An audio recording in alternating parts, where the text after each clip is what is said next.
Welcome to the Indomitable Podcast. I'm your host, Di Cerullo, and today we have another great episode that will leave you inspired. Today's guest is the indomitable Benny Voncken. Benny is a co-founder of Via Stoica. At Via Stoica, they offer Stoic life coaching, workshops, motivational speaking engagement, corporate trainings, and other life improvement products. Benny and his team have a weekly podcast called Via Stoica, and they host weekly live conversations on X. Wow. Well, hello, Benny. I am so grateful to have you here today. Yeah, and thanks for having me on. It's awesome. I'm looking forward to this conversation and to kind of, share the message of philosophy and Stoicism a little bit. Please, I'm so excited. Before we get too deep into it, why don't you share a little bit about yourself that I didn't list in your bio here? So I'm from the Netherlands, from Europe, from a very tiny village. But I've left the Netherlands for about 14 years ago. Moved to Spain, moved to Dubai. As I worked there as a teacher in both of those countries. And then, as life goes, things happen. I got married, got divorced, and then you have these obstacles. And I needed some kind of guidance. So that's where I kind of came to, something like Stoicism, the philosophy. But that's just kind of me. And for the last 2 years, I quit my job 2 years ago. I sold everything I had when I left Dubai.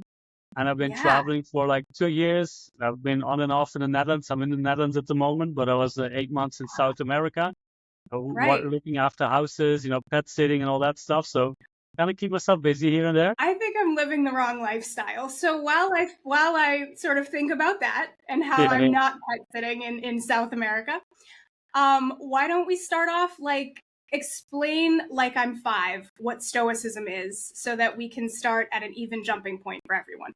Yeah, so Stoicism is an ancient philosophy, right? It dates back to like 300 something odd years before Christ, before BC. Originated in Greece. By Zeno of Citium, and he kind of derived this philosophy. He was shipwrecked, the story goes, and he wanted to become more, into the philosophical world, and he followed the Cynics, who said like everything is bad except for virtue, and virtue they kind of divided it into 4 things: wisdom, justice, courage, and temperance. So and they lived on the streets, the Cynics, right? They just had a cloth and a cup, and that's pretty much what they did. And he was like, yeah, I like this idea, but it's not really something that I can, sell to other people, because who else is going to live on the street? So he says, okay, you know what? I do believe virtue is the only good, and we should live in accordance with our nature. But, I do prefer health above, being ill or having money instead of no money. So I do have my preferences that I would like to have in life. So he kind of made it a little bit more tangible and accessible for people. And he started doing a little bit of like what Socrates did. It was in Athens, was sharing and teaching the philosophy in the market. He went to the Stoa Poikile, which is like this over this archway. He just started teaching it there to anybody who wanted to listen, and that's where the name Stoicism came from. But I always kind of like, the first thing I like to say, it's more like a Western version of Buddhism, because nowadays Stoicism has a very kind of negative connotation, right? It's like, oh, you're a Stoic, you have no emotions, like a brick wall.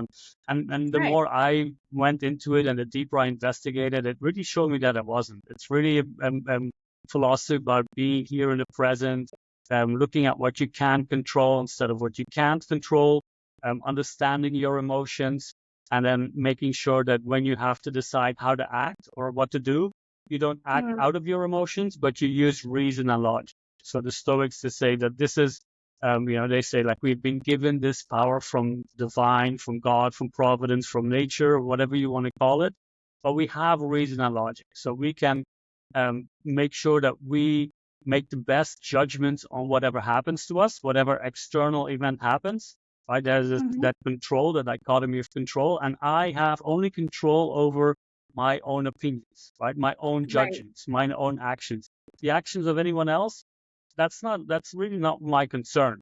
What my concern is how I react to it. And then again, even with time, and that's where the kind of mindfulness comes into mind. It's like we have the past, we have the future, but those things aren't under my control either. It's only the present. So they are very focused on just living right here, right now. And if you then compare some other philosophies, we look at some like Buddhism and Taoism and those things, and they also say we live in the present. And the great thing about Stoicism is we look at modern day therapies like cognitive behavioral therapy that is directly inspired by the Stoics. So this link really goes back from like 2,000 years ago to now. We see kind of a resurgence coming up. Like the Stoicism is more popular, and people see the value behind it. And I think that's the great thing. Like if more people would see what it's actually like. And again, I'm not here to turn people into Stoics. That's never my intention. It works for me. And I know that it doesn't work for everybody else, or maybe just some parts.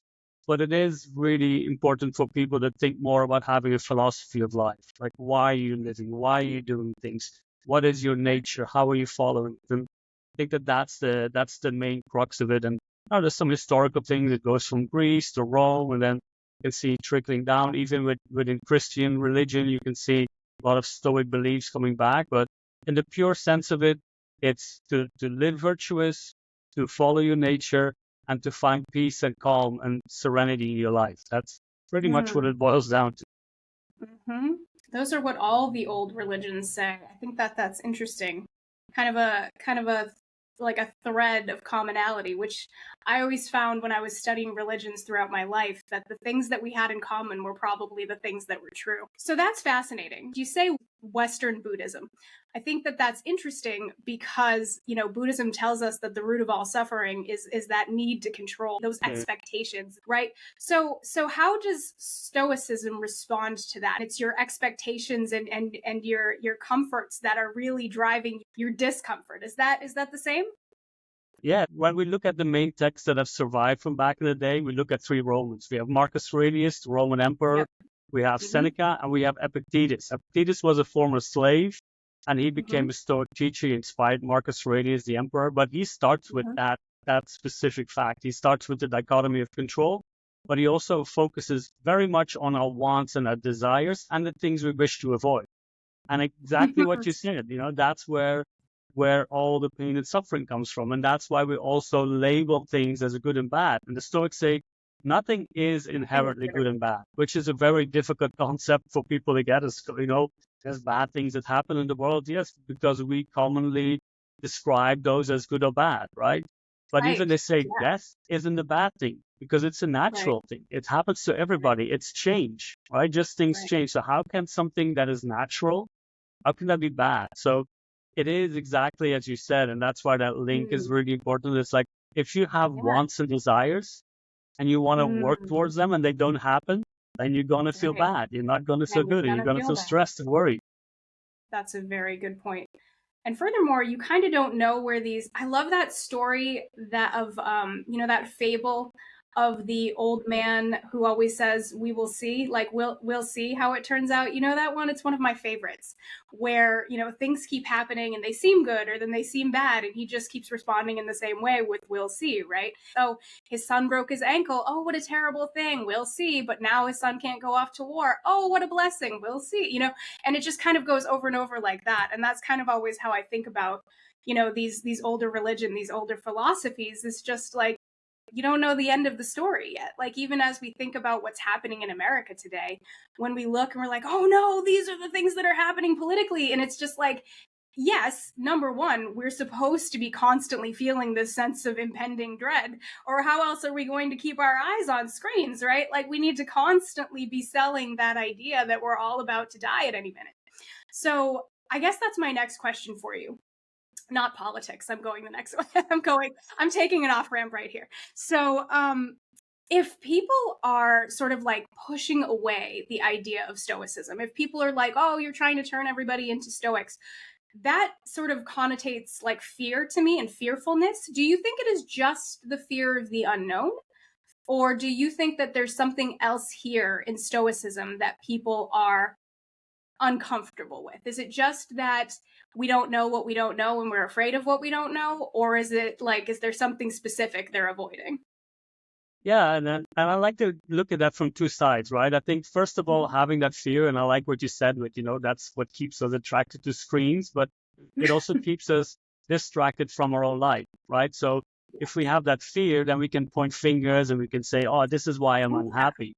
And the other side, and this was really a pivotal change in my life, was a quote that is usually, attributed to Freud online. And it goes like, most people don't want freedom. because freedom requires taking responsibility, and people are afraid of responsibility. It's by Brian McGee. That really changed the way I looked at life and also how people look at life. And that's what they're afraid of. If you tell people, hey, you are responsible for your happiness, you are responsible for your life and for your actions, people don't really like that, because that means that Oh, everything they do is on them, you know? right, But right. that mindset changes everything the way you do. Like I used to be this person who was waiting for things to happen or for other people to fix Mm, things, right? And just right, like, okay, right. let the world come to me and then I'll be happy. And once everything falls Mm, into place, that's great. But the Stoics just right. say you can't control fate. If you read Seneca, he despises Mm, fortune. He's like, you right. gotta stay away from Lady Fortune as far as you can, because Mm, she's not always gonna be on your back, like we talked about with the wants and desires, right? So yes, I think the yes. more you can separate yourself from that and live in the moment, that they say amor fati is a big concept in Stoicism, and that's love your fate. Mm, Love what's happening mhm. right here, accept it, and just make Yes. the best out of it. Just play the Mhm. cards you've been dealt with, and if you've been dealt bad cards, then that's it, and just deal with it. And that's pretty Yeah. much, but it's harsh, right? It's not something that people want to hear. They want to No. have a quick fix. They want to, okay, fix my life. That's what they hear, and that's just not the way it works. Yes, absolutely. That can work in two ways, right? Because my experience is such that a lot of times people will run into me, and my background is, having grown up in foster care, having come up from homelessness, and people find me very triggering because how can I be doing these things? How can I be doing anything? And it really doesn't have anything to do with me, I have found. But God knows it took me till 40 to get to the place where I found, like, figured out it's not me, right? And I realized that it's people can't continue to tell themselves that they are a victim of circumstances if they look at people who are victim of circumstances who are overcoming those challenges, right? Like, so it took me such a long time to get to the place where I was like, oh, this isn't about me. This is about the story they're telling themselves. Mhm. I am a counterpoint to the story they are telling themselves. And thus, I am never going to be welcome at those tables. I'm never going to be welcome in those houses, because the idea that you need to take responsibility for where you are and start driving your own vehicle is not something that a lot of people have come up with for some reason. And I think that that's fascinating, because if we think of sort of the generational challenges we have worldwide and in America especially, you see the older generations acting as if everybody should pull themselves up by their bootstraps, but then you find people who pull themselves up by their bootstraps, and we're just challenged, we're triggered. You find stoics like yourself, and we're outraged. What do you think is causing people to act out in that way?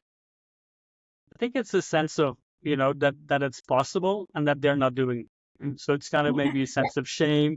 It's like, sure. and you Yeah, overcome your adversity. And there's a great quote by Seneca, which I love. And he says, you are unfortunate because you have never been unfortunate. You have never showed yourself or the world what right, you're capable of. And I don't right. want to put in too many quotes, but I felt like it was Please. quite, Oh my God. No, are you kidding me? No, this is perfect for me. I would love to hear philosophers. no, and I think that that's the thing. Like, if you show people that it's possible, right? Yeah. Those comeback stories, those things that they Hmm. scare people. Again, Yeah. that's the fear, because then they realize that I can do the same, but I'm not there yet, and that's okay. I think Right. that that's also, like, I would approach those people with more compassion, right? Yeah. Sometimes we do want to Yep. tell them, as it's like, just pick yourself up and Yeah. keep going, but Yeah. not Yeah. everybody is there, right? Not Not everybody everybody's is in there. that moment. And I think That's that right. that's why the best way we can live is by setting an example instead of by telling people how to live.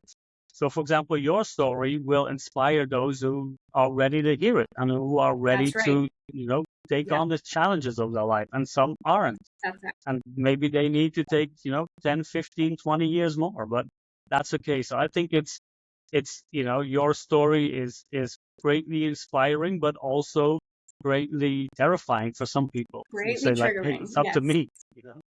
I mean, the same for you, right? Like, Stoicism as a philosophy, that's a lot of personal responsibility that people are rejecting. And at the root of all cases in this instance is fear. I think the thing that I struggled with, and I'm curious as to whether or not you struggle with it as well, is the idea that I can't get these people, I can't get people who ask me to drink the water, right? Like I can't convince them that I'm right. I can't fill that gap between where I am and where they are. I can't do any of that for them. In fact, I can't even get them to believe me once they've come to the table, right? Like I just have to be like, it is what it is. I'm here for who I'm here for. People who need to hear it will hear it. People who it's not for will reject it, and that's okay. And none of that has anything to do with me. It sounds like you have much that same philosophy where it's kind of like, hey, this works for me. If it doesn't work for you, that's okay, right? And I think that's the only approach you can have. And I've worked in Yes. education for over 12 years. And, sometimes you can trigger some students to learn and sometimes you don't. Yeah. And sometimes you don't even know. Like I've had sudden, like the quiet students, then the parents, they came up to me, it's like, oh, thank you for what you did. It's like, to be honest, I didn't really Know that, I didn't really know what I did. So, and that's the same thing. I was. Yes. Yeah, that's Yes. the Yes. same thing what we have. Like we host weekly spaces on X, these live conversations, and where we talk about philosophy, we talk about these topics, and suddenly these DMs show up from people you haven't really spoken to. It's like, wow, you changed my life, or you helped me overcome. And it's like, oh wow, okay, great. Yeah. But I think that that's the best way to Yay. do it. Yeah, exactly. It's like that's a victory. That's amazing, and that's how you should approach life, and that's how you should approach this. Because there are so many people out there, especially with these self-help books and all these things, and it's like, this is how you need to live, and this is the diet you need to follow, and this is how much money you need to make, or giving you like, this is the life you need to live. No, this is the beauty of life, for everybody to go on this exploration of like, what does this mean to me? Like, what does life mean to me? That is the thing that I would like to implore people to start thinking about, like, what does life mean? What does the good life mean to me? What is success? What is failure? Those things, define it for yourself, and get, that's difficult, right? It's a struggle, and you can you can ask for help or support. But yeah, I think like if you're on like a journey that you're on and I'm on, I think 80% of the people that you influence, even just a tiny bit, you won't even know about. And that's fine. As long as you believe that you're doing the right thing and you're doing it from good faith, then that's what you got to go with. And into that, that's the only thing we can do. Yeah, I think folks like us, you plant seeds that you don't get to see bloom, right? Like you don't know how they worked out. You planted them, you watered them, you hope for the best, and you keep going on. And you never get to see how it turns out. And, once in a while, I'll hear from somebody, but like for the most part, by and large, most of the work that you do in this life is just, you don't get to see it, and you shouldn't see it, because it would influence you to change the way you're doing it. And I think that that's one of the hardest things, is accepting that that's the way it has to be. Because if you don't see the impact you're having, you don't change the way you're doing it, right? So like, you are there to grow yourself. You're there to learn your lessons on your journey, and whoever you trigger to be inspired, that's for them, right? That's not for you. And I think that's really the best way to be in life, because I think we have way too many in this day and age, especially. I mean, we call them influencers. Do you think that's why we suddenly have like these conversations about Stoicism again? What is driving this attraction towards Stoicism as a philosophy, do you think? I think people need some guidance. Like times move so quickly, and as you mentioned, with all these influencers, we get images from people living the perfect life, and then suddenly we look at our life and realize it's not perfect. And then and I've spoke to many people, and we've asked many people, when did you start your journey? And the same goes for me. When you hit obstacles, when you hit those difficult times, like no one who's at the top of the mountain, with the flag waving victory is gonna, let me improve myself, right? It's only when you are down and you're lucky, it's like, this is not my life. And I've had those moments as well, after my marriage started going downhill, and I found myself after a night of drinking, waking up feeling horrible about myself, and I just said, this is not going to be my life, right? This is not what I'm going to be like. So then you just, as you said, you pull yourself up with your bootstraps, and you find a way. You just start doing the hard work. And I think that's why, and maybe that's also the reason why there are different kind of connotations of Stoicism out there, like Broicism, when you look at people like Andrew Tate, who giving these young men, especially, like the kind of the easy way out, like, this is what you've got to do, you've got to toughen up. No, but if you look at the real Stoicism, it's, you've got to do the hard work of introspection, know who you are, learn exactly like how you react to things, and that's where you can really make that growth, right? And so I think that's why Stoicism is making a resurgence, because it is quite pragmatic, it's practical, you have some practices that you can use in your everyday life. For example, I often use an example of when you go driving, there's like this negative visualization. So before you step in the car, you can already think like, okay, who am I going to meet on the road? Am I going to meet someone who's going to, overtake or going to drive slowly? Those people who annoy you, and then you can prepare yourself for it. So when you drive,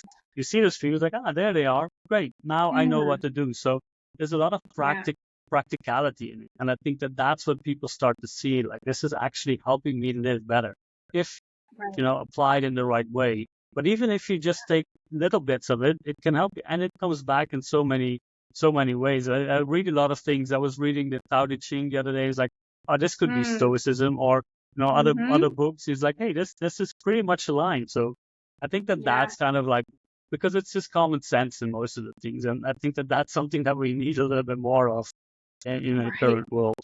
Yes, we do need a little bit more of that in our current world.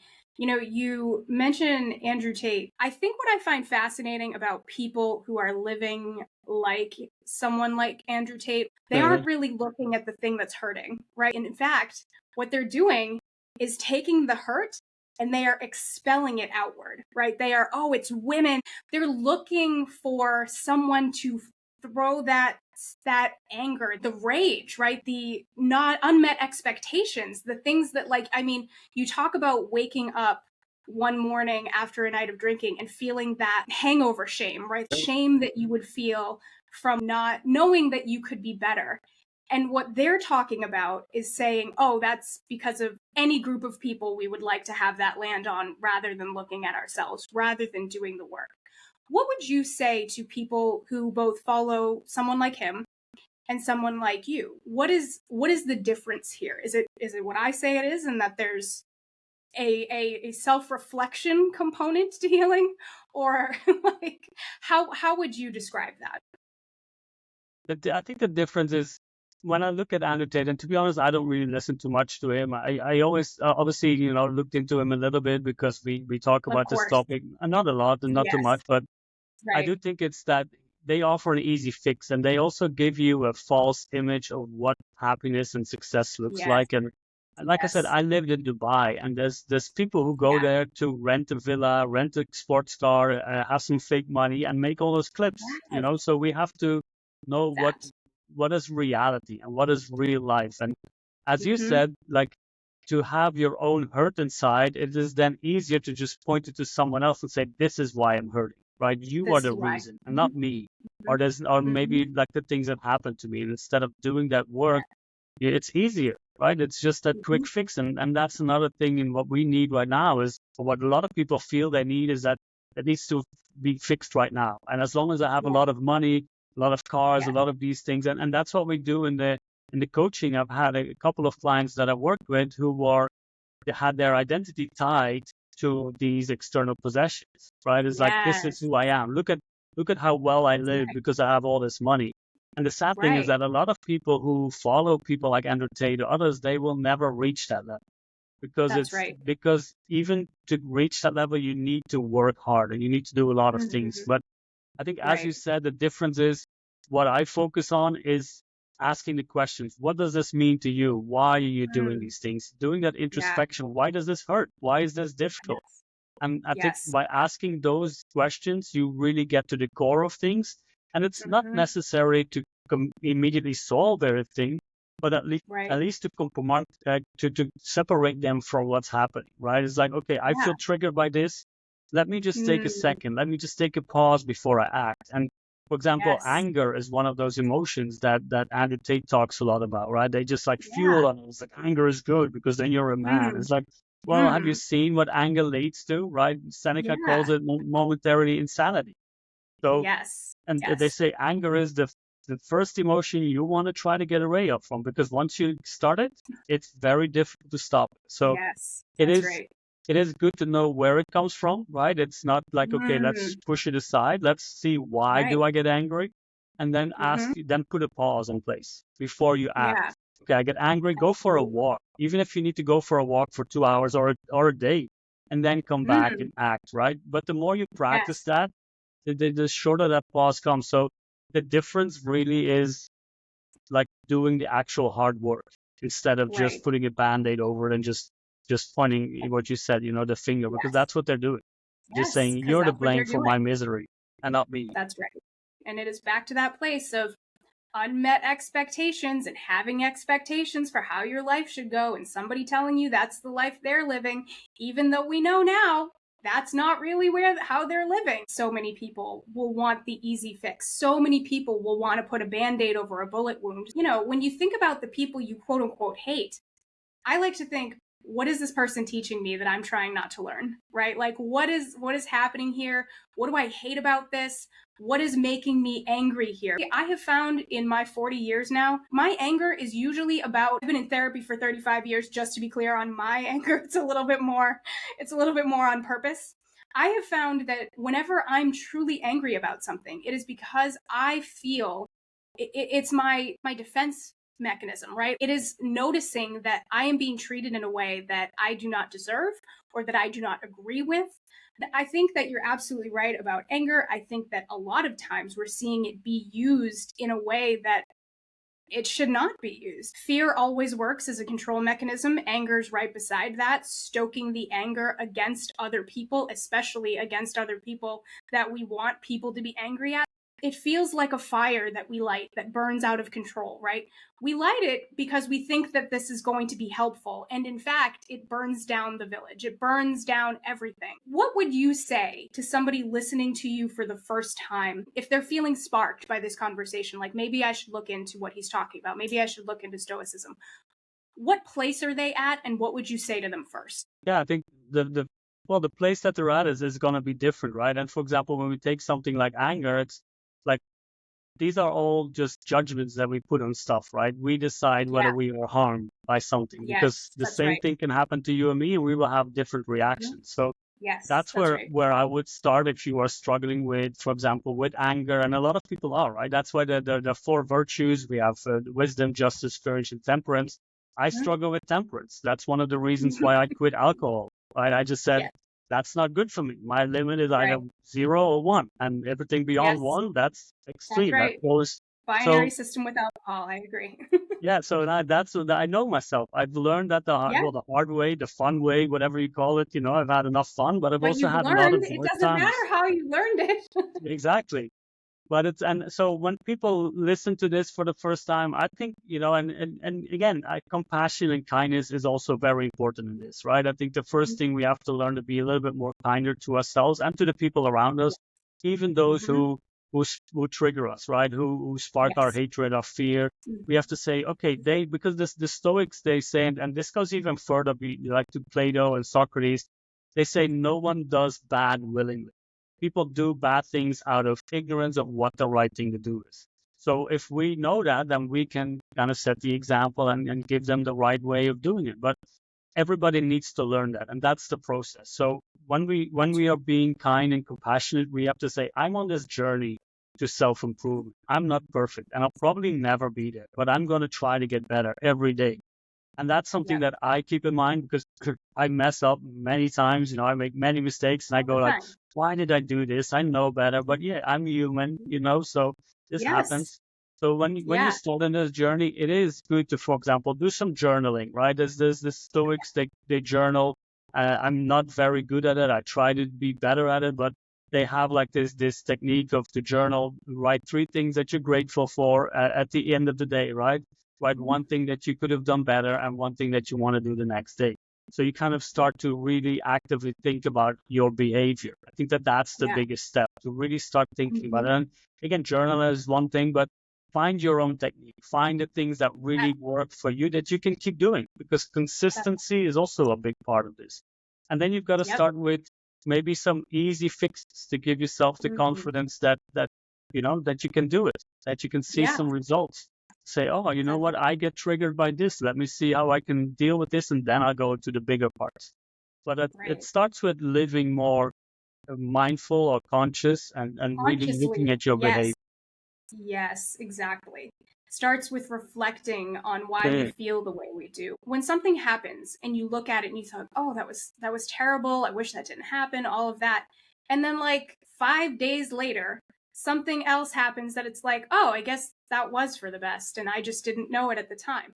I have that experience over and over and over again. Like, throughout the week, throughout the months, throughout the years, right? Like, where I'll be like, oh no, I can't believe that happened. I'm just at the place now where I am willing to like give it a minute without like jumping in with all my feelings up. Like, I think that that's sort of one of the lessons we learn from like self-love, right? From, it's not just our anger in defense of ourselves, but also that maybe we don't need to jump in and be scared right away.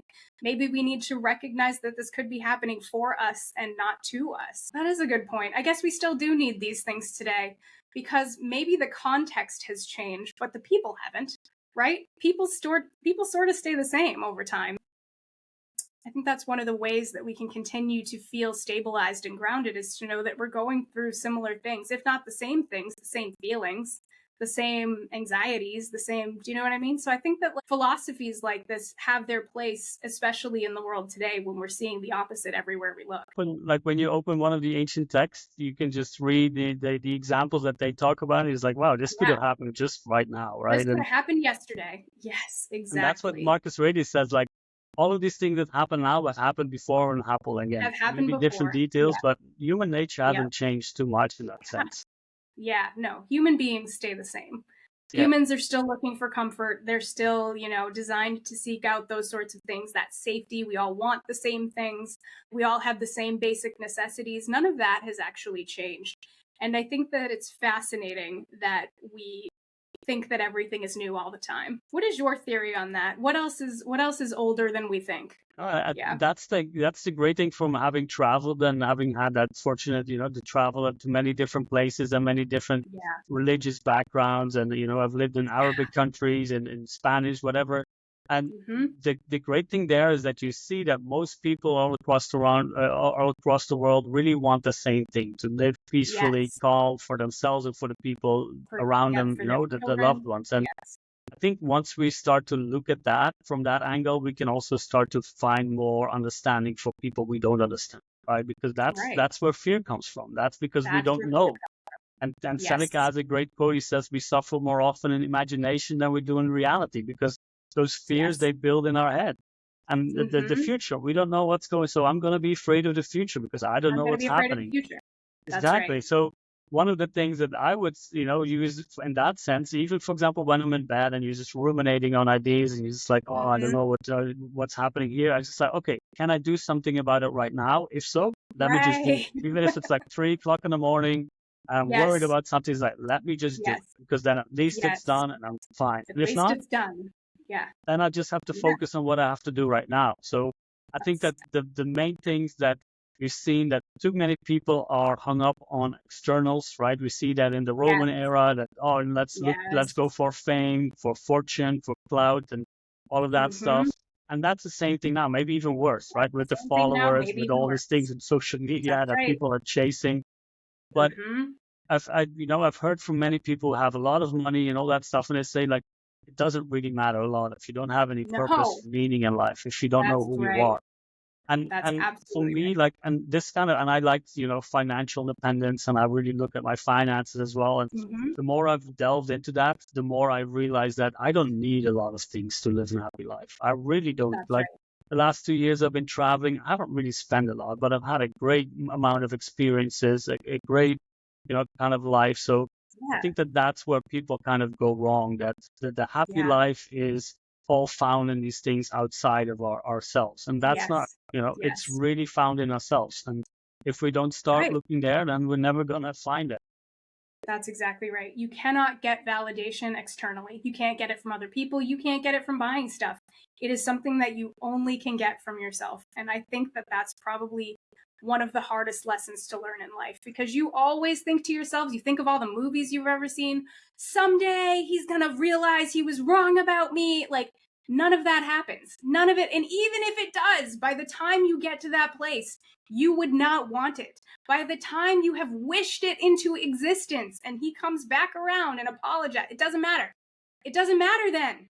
And if you cannot get to that place where you realize that your illusions are exactly that, your illusion of control. I mean, if you're a parent, you know that the first thing you have to give up is the illusion of control. From the time that you get pregnant to the time that you give birth to the time that you're raising that kid, control is an illusion. It is not with you. And I would ask that anybody who hears me talking about this, expand that to the rest of your life, because that's exactly it. You can only control what is within you, the parts that are on your path. And that's all the control that exists. Control is an illusion. If you feel invalidated, fearful, afraid of the future, afraid of securing your future, you are going to spend all of your time, all of your energy into that illusion. You're going to buy more stuff, right? You're going to keep buying and buying and buying. And that's not the way to self-actualization. And it sounds like your philosophy is much the same. I'm not surprised that we are coming back around on Stoicism by and large. Anyway, how do people work with you? How do they support you? How do they listen to you in the future and continue having this conversation with you? Yeah, so we have a website called viastoica.com. That's where people can find us. But we're also, and that's where we have like the offers you mentioned at the beginning, the coaching, the workshops, the trainings. But we're also like, it's the three of me. So it's with Brendan and Bryce, two guys I've met on these spaces on X. We've been doing them for 2 years. I actually went to Panama to stay with Brendan for a while, and then Bryce is in LA. I haven't got a chance to go out there yet, but yeah, you can find us weekly, like on Tuesdays, Thursdays, and Saturdays. We host these spaces on X, or on Saturday we go through the text. We're working on Seneca right now. We just read them line for line and try to get out of it something, something of value, which is every line almost.